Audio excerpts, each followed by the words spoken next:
പെസഹായിട്ട് duty ആയിരുന്നെങ്കിലും Toby വന്നപ്പോഴത്തേനും അപ്പമൊക്കെ ഉണ്ടാക്കി വെച്ചായിരുന്നു. കുളിച്ച് വന്നപ്പോഴത്തേനും പാല് റെഡിയായി. പക്ഷെ ഒരാൾ പാലിൻ്റെ അകത്ത് കുരിശ് വയ്ക്കാൻ മറന്നുപോയി.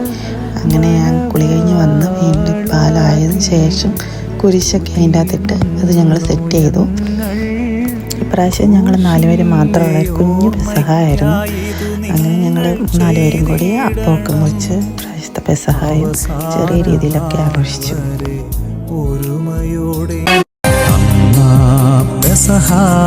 തിരുനാളിൽ കർത്താവരുളിയ കൽപ്പന പോൽ തിരുനാമത്തിൽ ചേർന്നിടാം ഒരുമയോടി ബലിയ